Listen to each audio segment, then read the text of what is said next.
So we are getting ready for the steeking workshop at Prosper. One of the steeking methods that we're doing is the knitted faced steek from Purl Soho, and for the swatch for that you need to knit a tubular sample with a purl bump with a 10 stitch gap. So I thought it was a good opportunity to do a little video on how to do afterthought texture. One of the main reasons why I thought this was quite useful to cover for a steeking workshop is if you were to knit a cardigan that you're going to steek and then decide to do this method of steek at the end, you might not have put in purl bumps. So this way you can do them at the end. Just go rip it down and later back up. And I mean, it might be faster to do this as you go, but I quite like just mindlessly knitting around in a circle and then spending 20 minutes or whatever to put the bumps in later. So now you can see it actually is kind of, it crinkles together so you don't see them, but we've got one set of purl bumps, 10 stitches, and I've marked the middle of those 10 stitches with a nice bright purple marker, and then another purl bump. And what we're going to do for the steek is pick up stitches along the inside of each of these and work a flap.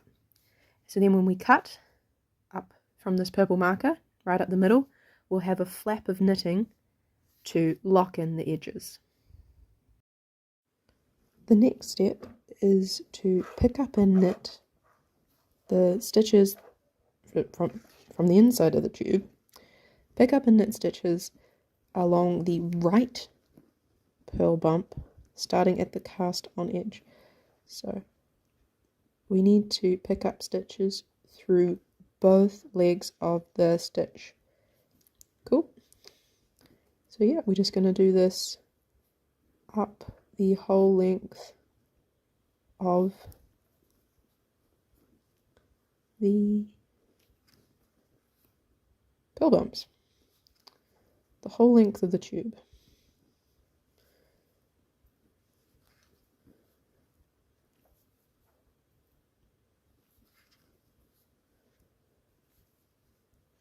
And we're using a needle smaller than the one we knitted the tube with, and ideally a yarn of a lighter gauge than what we knitted the tube in, because this needs to be a tighter gauged knit flap than the main knitting. Once we've got all of the stitches picked up along the whole inside, we're going to knit back and forth 4 rows. Knit, row, purl row, 4 rows of stockinette. Now that we have the 4 stockinette rows knitted from our picked up stitches from our purl bumps, it's time to do the exact same thing on the other side, but that means starting at the cast off edge instead of the cast on edge when we pick up the stitches. Cool, so now we've got our 2 flaps picked up from the purl bumps. And now it is time to cut. So first we need to turn it right side out. Find the middle stitch and start snipping. This feels very, very wrong. Oh dear.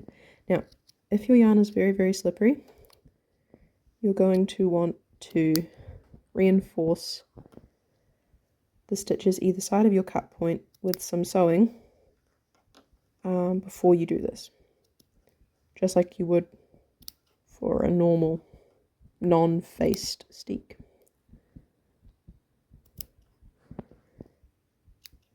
Ooh, this feels wrong. Very, very wrong.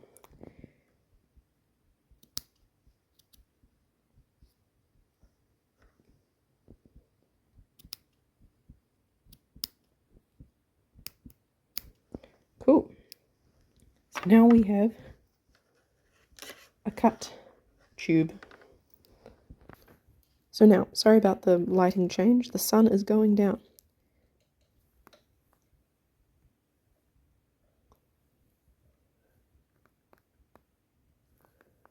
So I'm going to I need to move the yarn, so I'm going to cut this end and bring it down.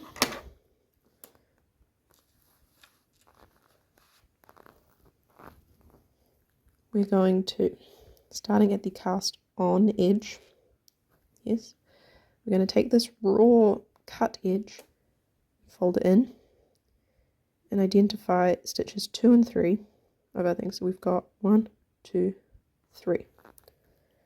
We're going to take another needle and we're going to pick up the stitches along here and work them together with the facing stitches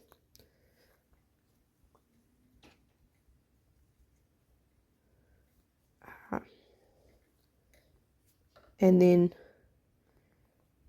basically it's going to feel like doing a 3 needle bind off, but instead of doing 3 needles, your third needle is the middle column of your picked up stitches.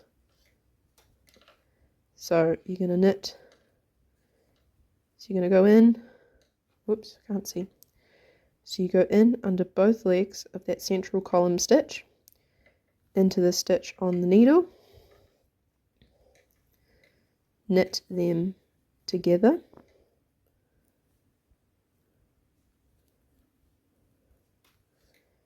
and then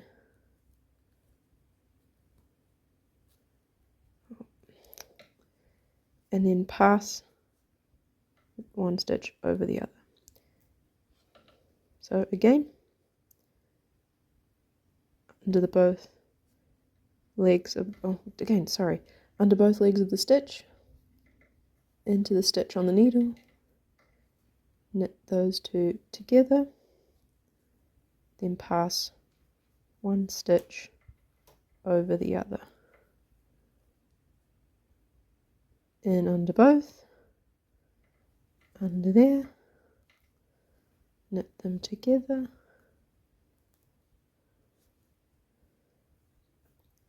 pass one stitch over the other. So we're going to do that all the way up until all the stitches are picked up and bound off, and this edge is folded and secured. And as you can see, it's very much a raw edge, and this yarn is probably not grippy enough to leave it free, but I think it will be fine once it's all tucked in nice and safe. Once you've done that first side, you just need to do the exact same thing on the other side, but starting at the cast off edge. And now we have our faced steek. From the right side, you can see a little bit of the green, but I think it looks quite tasteful. And from the wrong side, you have a knit panel that protects your ends.